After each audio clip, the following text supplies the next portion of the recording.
On the second anniversary of the 9/11 attack on the World Trade Center, George Bush asked for an $87 billion increase in military spending. At the same time, the media released a dramatic video showing Osama bin Laden alive and well and threatening to make the 9/11 attack seem like foreplay. How much do we really know about America's favorite villain? Multimillionaire Osama bin Laden was the 17th of 52 children fathered by a wealthy construction baron named Mohammed bin Laden, who had close ties to the Saudi royal family and the Bush family. In 1979, the American CIA and Pakistan's ISI financed an anti-Soviet group in Afghanistan and provoked a profitable 10-year war with the Russians. When the Russians invaded Afghanistan, the CIA hired Osama bin Laden to recruit and train al-Qaeda fighters to fight the Russian army. Invasion. Anti-communist guerrillas in Afghanistan have been at the front line in the fight against the spread of communism. But what was the fight really all about? Not carrots or potatoes. It was about poppies, endless fields of opium poppies that provide over 70% of the world's heroin supply to heroin addicts worldwide. These are very uncomfortable issues for politicians.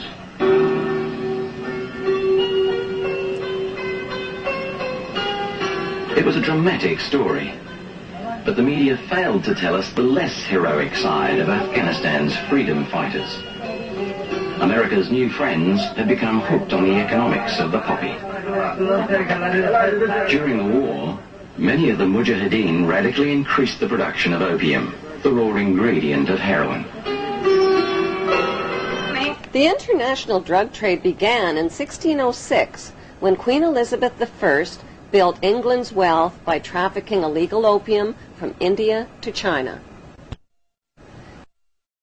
British East India Shipping Company and profited handsomely, not just from drug trafficking, but from trafficking African slaves with her slave trader, John Hawkins.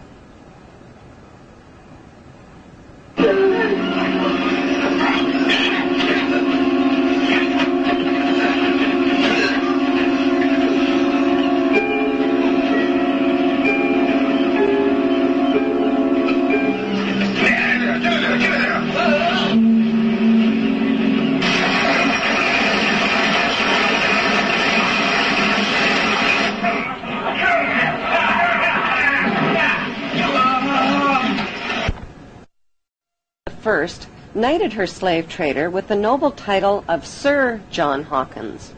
By 1830, the British had distanced themselves from dope dealing by granting opium monopoly rights to the Jewish Sassoon family, who became known as the Rothschilds of the Far East.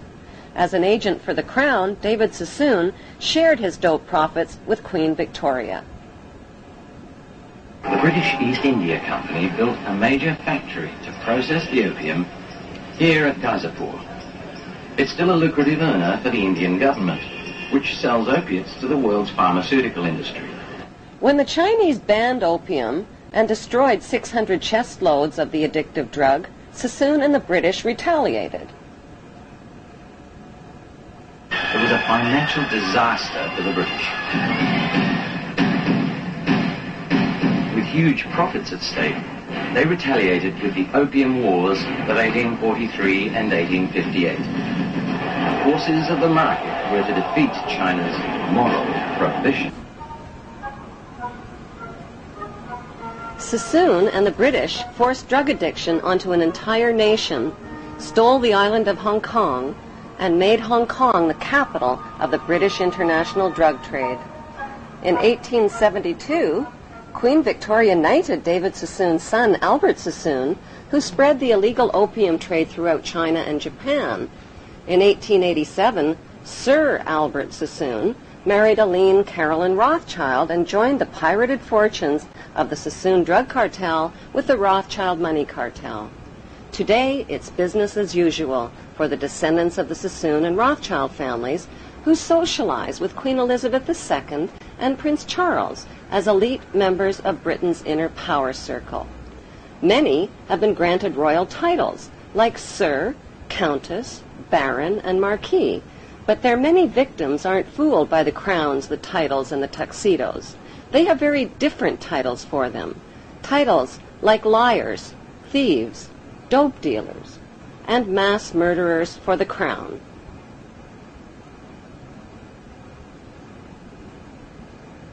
On the other side of the Atlantic, a member of the same opium smuggling syndicate, Samuel Russell, founded Yale University's Skull and Bones Brotherhood with drug money. Exclusive members were financed into political power positions in the CIA, the U.S. Supreme Court, and the White House. When Skull and Bonesman George Bush Sr. became CIA director in the 1980s, the CIA recruited Osama bin Laden to train al-Qaeda and Mujahideen fighters in Afghanistan. The job of Osama's trainees was not just to fight the Russian communists. It was to run Afghanistan's multi-billion-dollar opium trade. Heroin, manufactured from Afghan opium, supplied $250 to $300 billion annually to Wall Street and the U.S. banks. Authors Alfred McCoy and Michael Levine tied the CIA to this unholy drug alliance and received national attention when the CIA tried to suppress their books. Michael Levine became a best-selling author when he wrote about his experience of this unholy alliance. After 30 years' distinguished service with the DEA, he could write with some authority. You could look at what they did to me as an example in microcosm of Central Intelligence's actions and the State Department in completely subverting the drug war. You know, the drug war was something that only existed in the minds of Americans, on the streets of America, for kids like my brother, for cops who died. There was no drug war.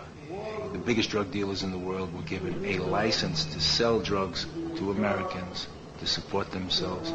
And this continued right down from Southeast Asia, through the Mujahideen, through the Contras.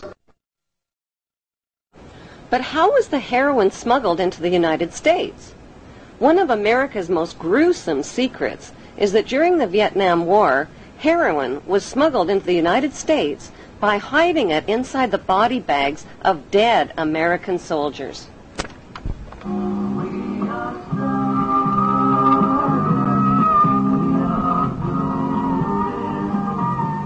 By the end of the 1960s, 1/3 of U.S. soldiers in Vietnam and close to 1 million United States citizens were hooked on heroin.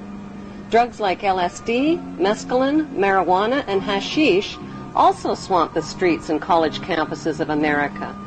Who or what turned America's youth onto these illegal drugs? Celebrity anti-war activists like Aldous Huxley, Timothy Leary, Allen Ginsberg, and Bertrand Russell sold America's youth on acid rock, tripping out, and one world government. Their financing came from the Warburg Banksters and IPS, Institute for Policy Studies.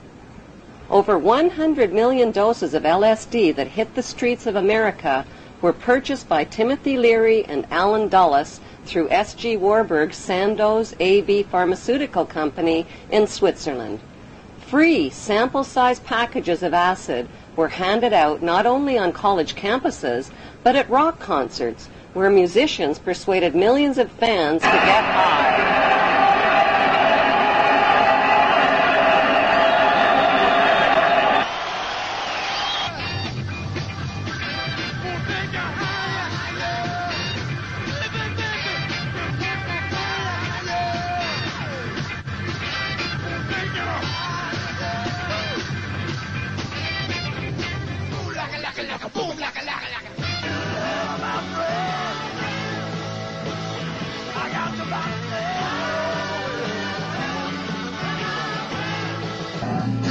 Critics of the drug culture blame parents, teachers, law enforcement, and everybody except the people behind it all, namely the Rothschild-Warburg banksters and their Committee of 300.